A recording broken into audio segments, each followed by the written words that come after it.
want to start with my title. And I had to fight for the title because why does one capitalize is, one gets around it, as you do by capitalizing all of the letters of all of the words. But the point there is I'm making an assertion: photography is art. And that assertion comes from something that happened to me in 1992. I had just started work at the Amon Carter on, as Deborah says, a 3-year Mellon-funded opportunity to organize Elliott Porter's estate archive, which extended to about 10,000 photographs and 250,000 negatives, transparencies, plus all of his darkroom materials and so on and so forth. And I had been there for all of 2 weeks, and a board meeting comes up at the museum, and they asked me to come in so that they can introduce me to the board. Thank you for turning up the sound. If you can't hear, raise your hand, and I know my voice doesn't carry very well, so I'll try to speak louder. So 2 weeks in, I am introduced at a board meeting, and a break comes along, and a board member who is a well-known director of an august museum that shall not be named sidled up to me, and he said, "You know, John, photographs have no business being in an art museum."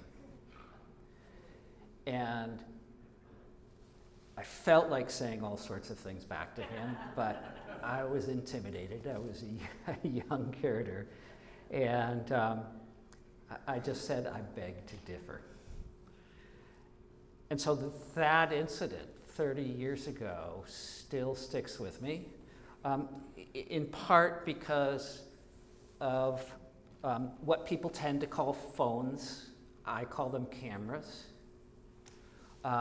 Because photography is used in so many different ways. It's on the boxes of cereal, it's in newspapers.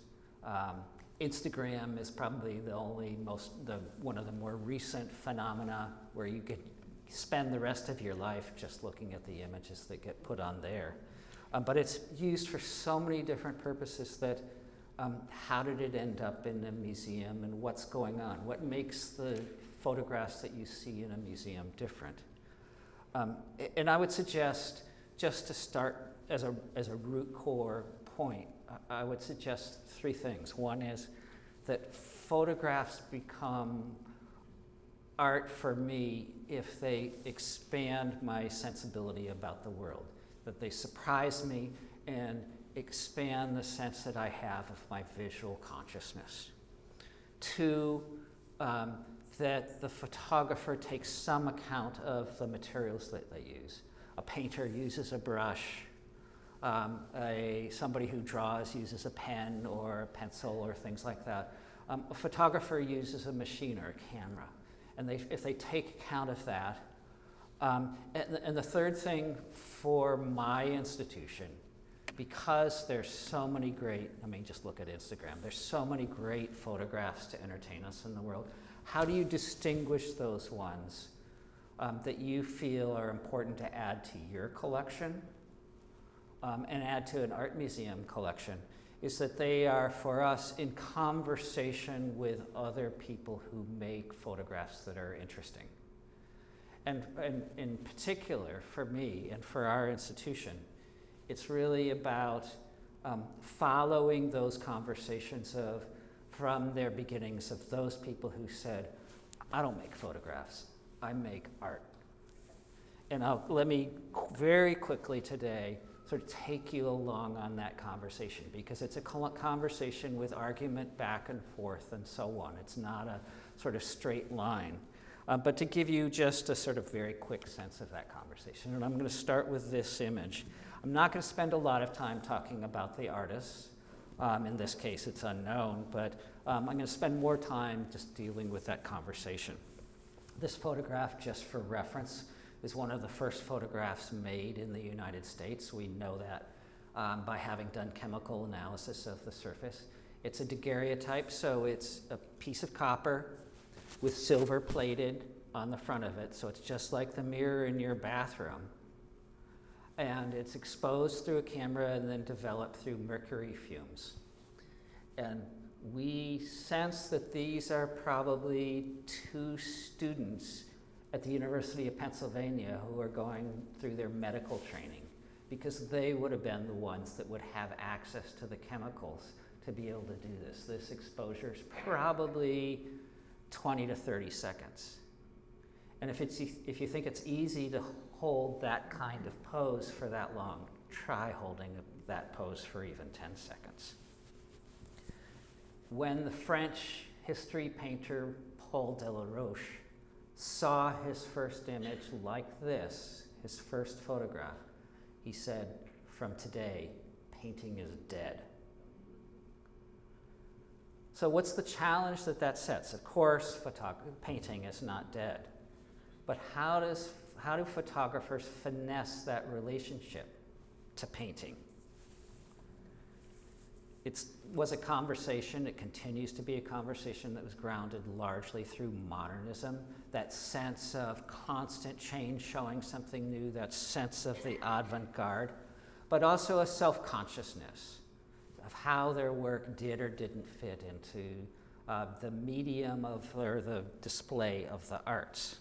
And I'm going to introduce a few of those conversations, starting back before the material in this show, but go back into the 19th century.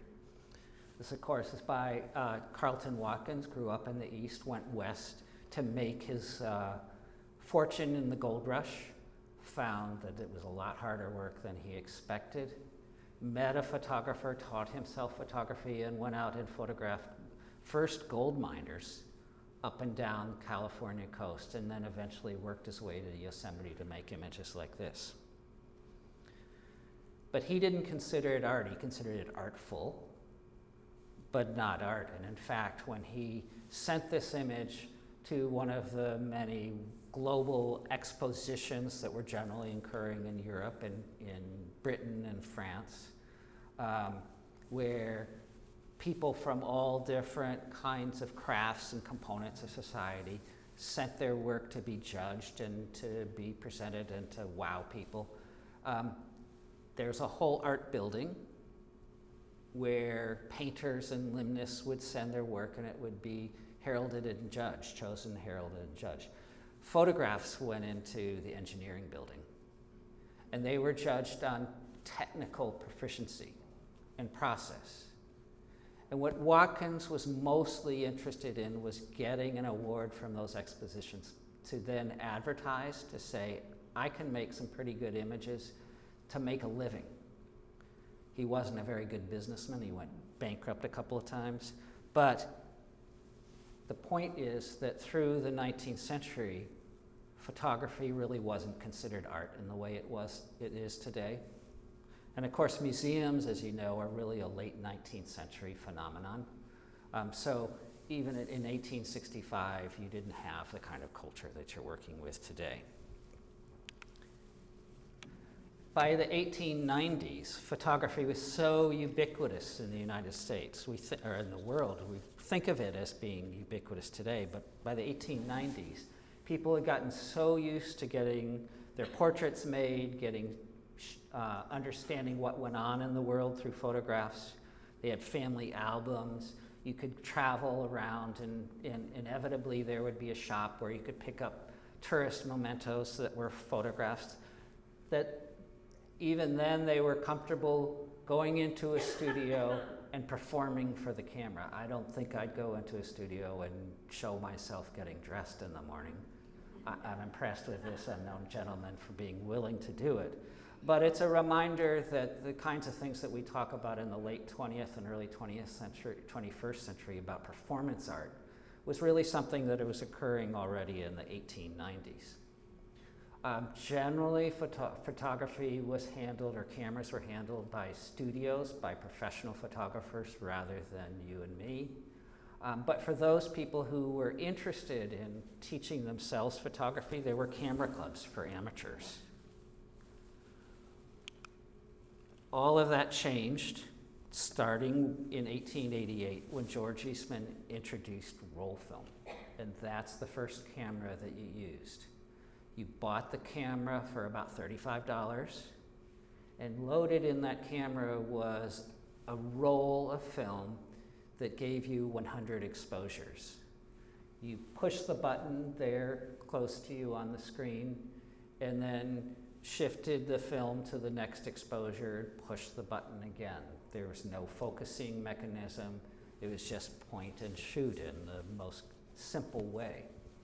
Once you got through all of your exposures, your 100 exposures, you took the camera, threw it in a box, sent it off to Kodak. And they, a couple weeks later, would send you back the camera with all of your pictures mounted on cards that were about 4 by 6 inches, with your images there, and then your camera loaded up with a whole new roll of film. Imagine what that does to the world all of a sudden. At least for middle and upper middle class people and wealthy people, they could afford cameras. And photography started becoming a much more ubiquitous hobby. Some people would call it a fad. But it was used much more extensively across society. Here's a George Eastman photographing the painter Frederick Church, photographing George Eastman as Eastman, they're both on their way to Europe in 1890. That changed even more dramatically in 1901 when Kodak came out with a Brownie camera that was just $1. And suddenly you had thousands of people roaming the streets with their cameras. Enter Alfred Stieglitz. Here's a self-portrait from 1907. Stieglitz grew up in Hoboken, New Jersey. His father was a woolen merchant, and his father was unhappy with the education their kids were getting in the schools in Hoboken. And he sold his business and used the money to take the family to Germany because he felt his kids could get a better education there. And Alfred, his son, studied, went through high school there, a little bit of college, and he studied among the vast range of courses. He found a course in chemistry taught by a guy named Hermann Vogel, who was interested in photography and interested in emulsions on films. And he got Stieglitz totally fascinated with photography to the point that Stieglitz bought himself a couple of cameras, taught himself how to make photographs, looked around for other people who were making photographs. He collected anything that he could find in terms of photo books. Generally, the books at that time were either technical books or they might be travelogues or things like that. There weren't books on art photography. There was no such real thing as art photography. And he brought all of that back to the United States in 1890, again, 2 years after the Kodak camera with roll film is invented. And he joins the New York Camera Club. By 1905, he had taken over the journal of the Camera Club and gotten himself kicked out because he transformed that journal into a mouthpiece just for him and his buddies. And his goal there was to say, I am the arbiter of all the best of photography. And if your work is interesting to me and artful, I will publish you in my journal. He got kicked out of the Camera Club, so he started his own journal called Camera Work. He started a gallery in New York City called Little Gallery of Photo Secession after the secessionist art movement in Europe. And he said, we all can do better than what snap shooters do. What did he mean by this? He meant this. He meant taking close attention to composition, light, fine printing. This is the image on the left is made on his honeymoon. His wife would go shopping. He would go out photographing. The marriage didn't last very long. Already, you can't really get a sense of it, but there were technical problems. Photography at that time meant black and white. If he's trying to mirror the kinds of things that Gustave Caillebotte were making in terms of paintings, he couldn't really match it. What photography provided was what Delaroche immediately latched onto. Photography could take care of that issue of realism or naturalism Photography could give you that detail of the world in a way that was far beyond what painters could provide. But let me just give you the sizes of these works to drive home the problem that Stieglitz was dealing with. The Stieglitz photograph is 7 inches by 12 inches. The Kayabe painting is 84 inches by 109 inches. The world is different today. We've got many photographs up that are 84 by 109 inches and larger. But the point in that era was that it was hard for photographs to stand up to painting. But even then, there was a more pressing problem, and that is how to make art that was, shall we say, expressed what contemporary life was like. Now, Stieglitz had moved from Hoboken into New York City. This was a time of tremendous change. It was the time when electric lights came in, indoor plumbing came in, you got your first typewriters, you got your first automobiles, you got your first movies. Life was changing really fast. And you got, with the invention of elevators, taller and taller buildings. How do you express that? You don't express it this way by going to Paris. If New York was the center of that kind of technical advance, that kind of work being done by even Kayabe seemed a little passé. And what drove the issue home for Stieglitz were images like these. The drawing on the right, the little watercolor by Auguste Rodin, was sent back to him by a colleague who was also a photographer named Edward Steichen. You'll see an image of his a little later, saying, this is considered high art in Paris. Stieglitz looked at it and said, it looks like a little dabble on a piece of paper that could have been drawn off in 45 seconds. What makes it artful? Or Steichen sent him snapshots of paintings by Picasso. And Stieglitz said, oh, I don't understand at all what's going on, but it seems pretty dynamic to me. And can't photographs do this same kind of thing? Why aren't they? And he struggled for a number of years to try to match this kind of energy, not successfully. It all came to a head in 1913 when, in New York, there was a major exhibition of modern work, all the sort of cutting edge work coming out of Europe, including these two paintings. And then people turned to Stieglitz and realized that they started to agree with the work that he had been presenting in his camera work journal and his gallery just wasn't interesting to them anymore. And Stieglitz himself stopped publishing photographs in his journal camera work because he was so frustrated. Now the press, of course, had a great time seeing images where objects seemed to float on this palette of red. They called Duchamp's painting here on the right an explosion in a shingle factory. How could photography keep up?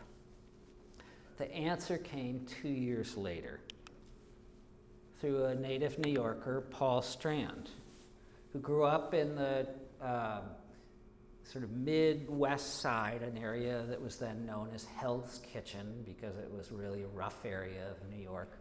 His father was an importer. His parents sent him to the ethical culture school to get him out of the streets and out of the public schools. And there it just so happened that a photographer named Louis Hine, who has quite a reputation as a documentary photographer and an advocate for child labor laws and things like that, was his teacher.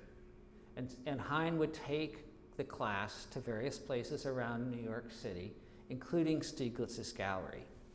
And Strand was so captivated by Stieglitz's, the work that he saw in the gallery, but also by Stieglitz's frustration, that he took it as a challenge. And in 1915, walked in with a new set of photographs, including these two.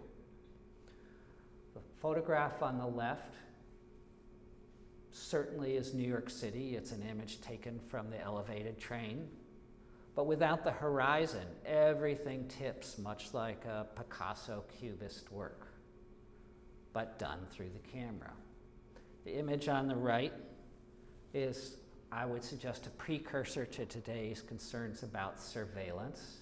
What Strand did was walk around with his camera. It was a big box camera, and he'd point the camera in one direction, but he'd actually be taking a picture in the other direction because he had a false lens on one side and the real lens hidden under his arm on the other side, to take these pictures of people standing and living out in the street. And Stieglitz celebrated this work. This answered the question that he had. How do you capture the character, what he called the harshness of contemporary life?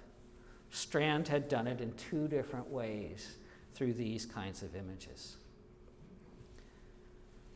So photography seemed to answer its own problems, or photographers did, as ways of transforming the world into new, unexpected visions. But almost immediately, much to Stieglitz's and Strand's chagrin, see if I can do this, advertisers started taking Strand's notions of letting go of the horizon, letting go of your relationship to what you're seeing, and creating images that are hard to figure out, almost like patterns. It couldn't be simpler in Steichen's image, but if you open Vanity Fair or Vogue or even House and Garden in those days, the advertisements would be filled with these kinds of images. Now in this case, Steichen's hired by the Steli Stilk Design Company, so he is designing fabric for a very high-end dress that somebody would wear to a ball or to an opening or to the Metropolitan Opera or places like that. And in fact, silk fabric was made of, and if you can't read the image, it's matches. It's matchboxes and matches simply spread out on a table, lit from the side. And the final fabric is a deep orange, much like the seats that you're sitting in today. And if you want to see it, you can go to see the swatch in the collection of the Museum of Modern Art in New York City. But that really wasn't the issue. Stieglitz and Strand were making art. They were trying to already separate themselves out from the dirtiness of commercial culture. They started to subscribe to a different kind of photography, and there was a new call for let's shift the conversation further. We don't want to be caught up in the dirtiness of commercial culture. And that call led to a notion that was picked up by photographers on the West Coast, that photography should develop its own language, that it should accept the camera as the machine, should accept the fact that the lenses on cameras can present the world with such amazing detail. And the group on the West Coast, led by people like Edward Weston, whose work you see here, or Ansel Adams, and their friends got together and they formed a little club called the F64 Club. F64 is the smallest stop on the cameras that were available today, meaning the lens was much, much tighter. It was a much tighter circle than at lower number apertures like f8 and f16 and so on and so forth. But what that gave you was extreme sharpness from the closest thing before your camera to the object behind you. And what Weston did with that was simply go off to the market one day and start picking out fruits and vegetables that interested him for their forms. In this case, he takes a sweet pepper, a sweet green pepper, and sticks it in a funnel and photographs it as if it's a piece of sculpture, where you can see it's a pepper, but your first visceral response to it is the flow of that form, and it's hard to get away from that. And that's what I talk about when I'm saying that photography heightens your relationship to the world.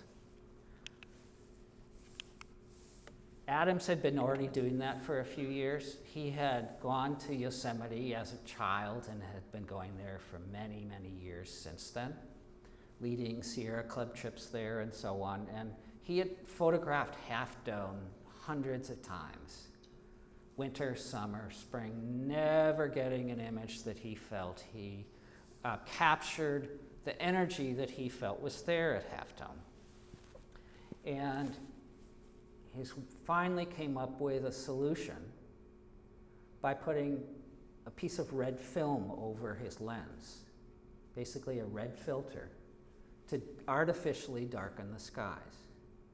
If you or I went out to Yosemite with black and white film and stood in that spot, we could never get that picture. That's an artificial view of the world.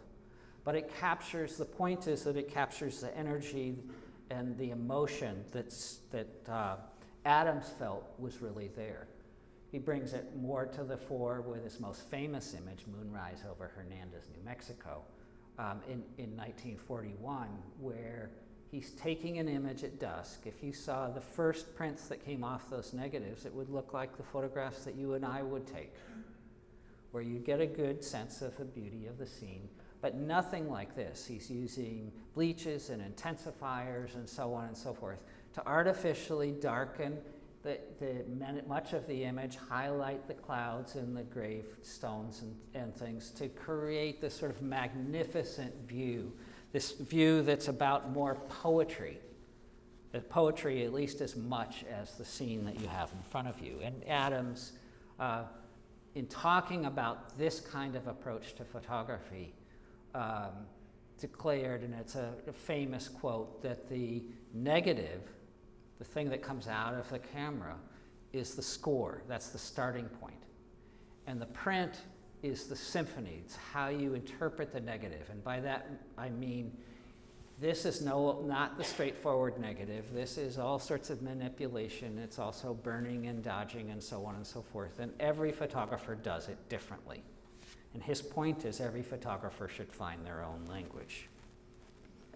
So we hit a point.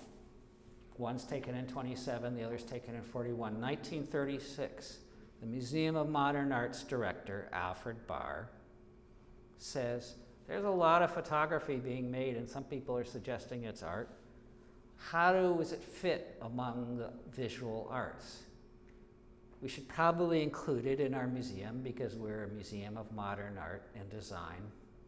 And he turns to his librarian, Beaumont Newhall, because there's nobody else around who was dealing with these issues except Stieglitz, and Stieglitz wanted nothing to do with the Museum of Modern Art. Because for Stieglitz, it was all about me. If Stieglitz didn't have control, he didn't want a part of it. So he asks Newhall, he says, I'm going to give you a slot next year to put together a show that tells the world what photography is about. And Newhall quickly contacts people all over Europe and the United States saying, what should I do? How should I put it together? Can you loan some images? And so on and so forth. And he ends up putting together a show that extends to several hundred images, organized by process. First you have the Daguerrean process, then you have the albumin process, then you have the gelatin silver process, so on and so forth.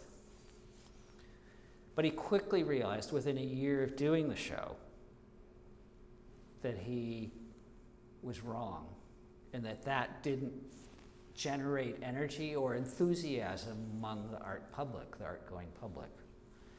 And he very quickly embraced the Stieglitz aesthetic, the celebration of connoisseurship, the celebration of rarity, the celebration of the beautiful print. That created a problem for Alfred Barr, the director of the institution.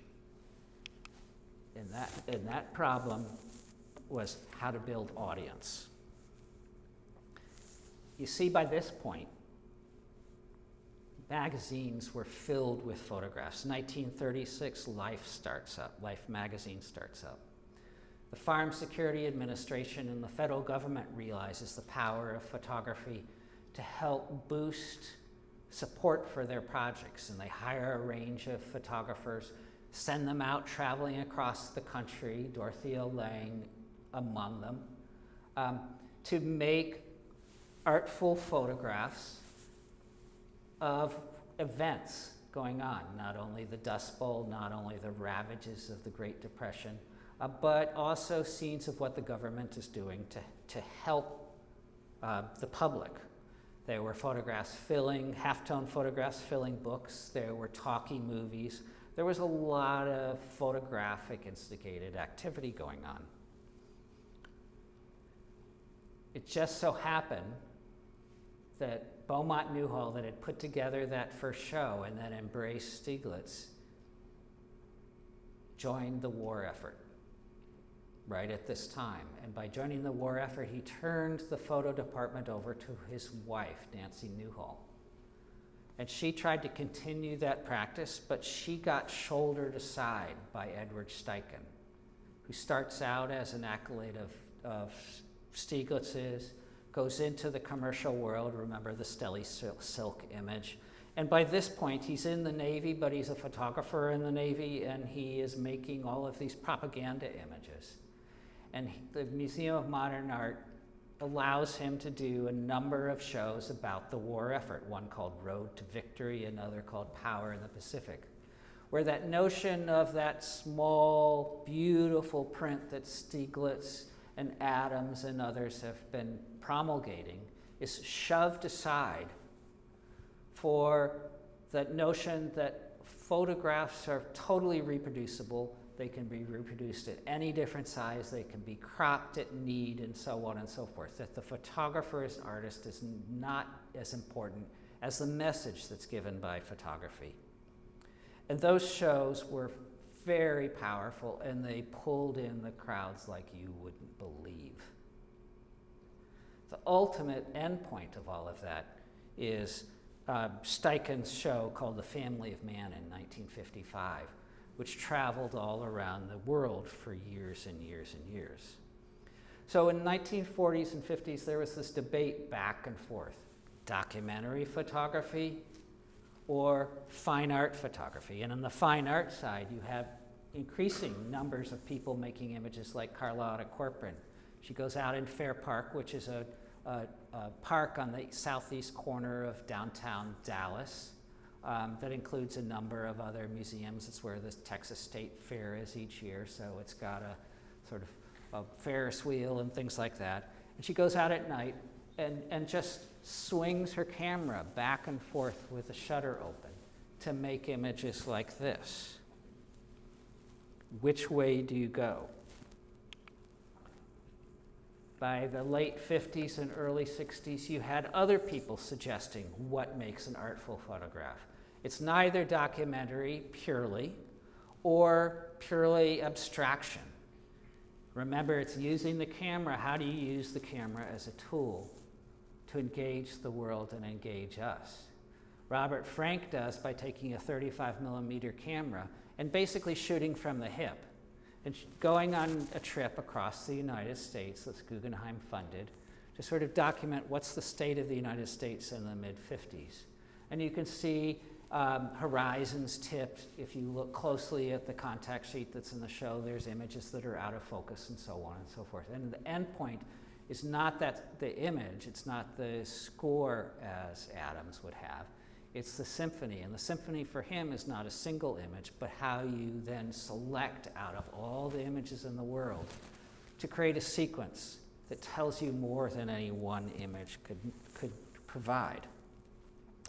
Or it's somebody like Lee Friedlander making images that just by the fact that he stands in a place tells you something new, makes you stop. How many times do we go through revolving doors and our focus is on the other end of the revolving doors, not what we see as we go through them? He stops and says, there's some interesting reflections going on, and you should stop and take note of them. So what happens is that he's saying camera vision. It's an updating of what Corcoran was doing. Camera vision are details that are made important by the fact of their being photographed. And they're transformations. A photographer, a friend of his at the time named Gary Winograd, has the famous saying that I photograph